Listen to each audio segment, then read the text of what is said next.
జిల్లా పార్టీ అధ్యక్షుడు అనేది మీరు ఎమ్మెల్యేనో ఎమ్మెల్సీయో ఎంపీఓ మంత్రో ముఖ్యమంత్రో ఏ స్థాయికైనా మీరు ఎదగడానికి ఇది ఉపయోగపడుతుంది. ఇది తొలిమెట్టు మీ రాజకీయ జీవితంలో. నమస్తే, నేను యోగిత. Welcome to సత్యాగ్రహి. అంతన్నాడింతన్నాడే గంగరాజు, మునగ చెట్టు ఎక్కించాడే గంగరాజు. అవును, ఇప్పుడు తెలంగాణ కాంగ్రెస్లో సరిగ్గా ఇదే పాట మార్మోగిపోతోంది. ఎన్నికల ముందు పార్టీ కష్టకాలంలో ఉన్నప్పుడు మీరే మా సైన్యాధిపతులు, జిల్లాలో మీ తర్వాతే ఎవరైనా, అభ్యర్థులను డిసైడ్ చేసేది మీరే, మీ సంతకం లేనిదే ఆకు కూడా కదలదు అని చెప్పి తీరా అధికారంలోకి వచ్చాక తమను కరివేపాకులా తీసి పారేస్తున్నారంటూ కాంగ్రెస్ జిల్లా కమిటీ అంటే డీసీసీ అధ్యక్షులు అగ్గి మీద గుగ్గిలమవుతున్నారట.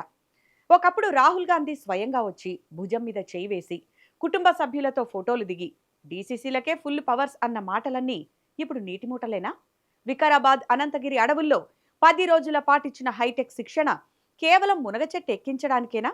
ఇటీవల హైదరాబాద్లో జరిగిన డీసీసీ అధ్యక్షుల గెట్ టుగెదర్ సమావేశం కేవలం విందు కోసం జరిగింది కాదు.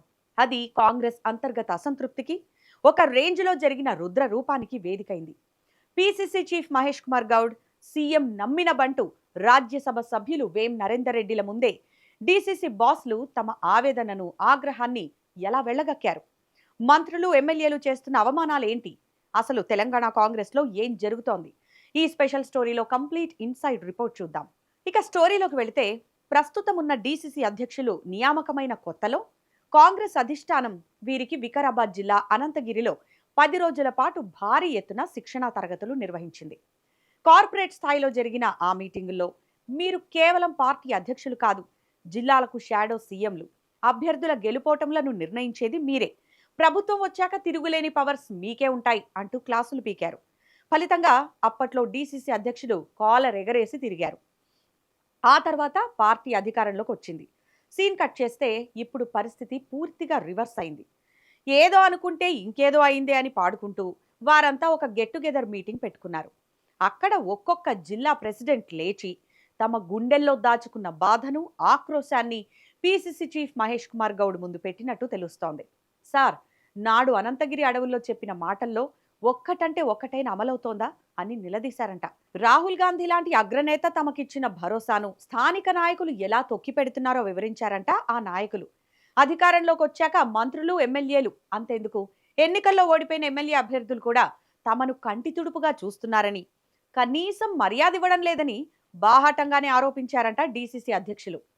ఈ సమావేశంలో డీసీసీ అధ్యక్షులు లేవనెత్తిన అత్యంత సంచలనమైన, ఘోరమైన విషయం ఏంటో తెలుసా?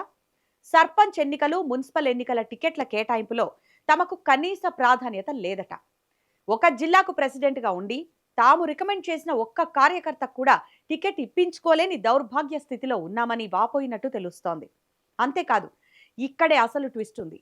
పేర్లు రాయకుండా ఖాళీగా ఉన్న బీఫామ్లపై మాతో బలవంతంగా సంతకాలు చేయించుకుంటున్నారని డీసీసీ అధ్యక్షులు తీవ్ర ఆవేదన వ్యక్తం చేసినట్టు తెలుస్తోంది. అంటే టికెట్ ఎవరికివ్వాలో స్థానిక మంత్రి లేదా ఎమ్మెల్యే డిసైడ్ చేస్తారు.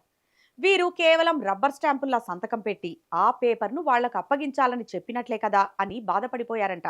పార్టీ నివేదికలైనా, కమిటీలైనా స్థానిక శాసనసభ్యులు, ఓడిపోయిన అభ్యర్థులే వాళ్లకు నచ్చిన వాళ్లతో వేసుకుంటున్నారు. మమ్మల్ని కేవలం సంతకాలు పెట్టే డమ్మీలుగా మార్చేశారు. రేపేమైనా తేడా వస్తే మా నెత్తిన పెడతారు, కానీ అధికారం మాత్రం వాళ్ళ చెలాయించేది అంటూ డీసీసీలు నిలదీసిన తీరుకు పీసీసీ చీఫ్ కూడా అవాక్కైనట్లు సమాచారం. ఇక జిల్లాల్లో కాంగ్రెస్ గ్రూప్ రాజకీయం ఏ రేంజ్లో ఉందో డీసీసీల ఫిర్యాదులతో స్పష్టమైంది. భవిష్యత్తులో తాము ఎక్కడ లీడర్లుగా ఎదిగి తమ పదవులకు ఎసరు పెడతారో అన్న భయంతో స్థానిక మంత్రులు, ఎమ్మెల్యేలు తమను ముందు నుంచే కట్టడి చేస్తున్నారని డీసీసీ అధ్యక్షులు బాంబు పేల్చినట్లు తెలుస్తోంది. జిల్లాల్లో పార్టీ ప్రోగ్రామ్స్ పెడితే ఎమ్మెల్యేలు తమ అనుచరులను ఆ మీటింగ్లకు వెళ్లకుండా అడ్డుకుంటున్నారట. కొన్ని జిల్లాల్లో అయితే పరిస్థితి ఎంత ఘోరంగా ఉందంటే ఆయా నియోజకవర్గాల్లో డీసీసీ అధ్యక్షులకు ఎంట్రీ లేదు అనే రేంజ్లో ఎమ్మెల్యేలు కక్షగట్టి వ్యవహరిస్తున్నారని పీసీసీ చీఫ్కు లిఖితపూర్వకంగా ఫిర్యాదులు వెళ్లినట్లు గాంధీ భవన్లో గుసగుసలు వినిపిస్తున్నాయి. గ్రూపులు, వర్గాలుగా విడిపోయి ఒకరినొకరు తొక్కుకుంటూ ఉంటే అధికార పార్టీ జిల్లా అధ్యక్షులుగా ఉండి తాము క్షేత్రస్థాయిలో ఏం చేయాలో, ఎవరికి చెప్పుకోవాలో అర్థం కావడం లేదని కొందరు అధ్యక్షులు కన్నీళ్లు పెట్టుకున్నంత పని చేశారంట.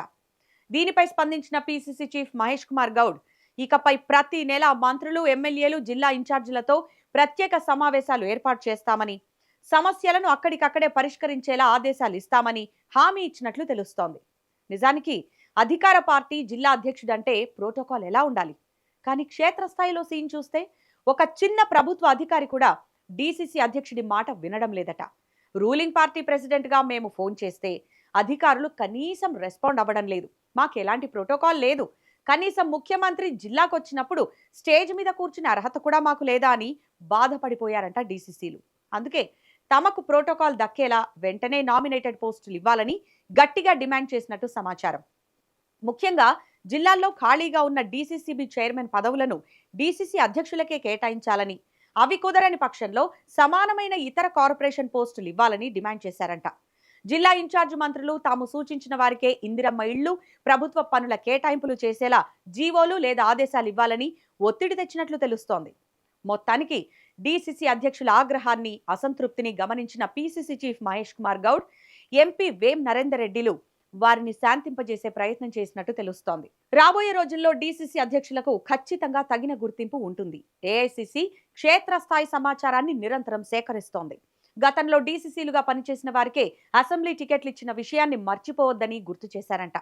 సీఎం రేవంత్ రెడ్డి కూడా పార్టీ కోసం రక్తం చిందించిన వారికే మొదటి ప్రాధాన్యత ఇస్తారని, నామినేటెడ్ పోస్టుల్లో డీసీసీ అధ్యక్షులకు చోటు కల్పించాలనే ప్రతిపాదన ఇప్పటికే సీఎం టేబుల్ మీద ఉందని, త్వరలోనే గుడ్ న్యూస్ వింటారని బుజ్జగించినట్లు సమాచారం.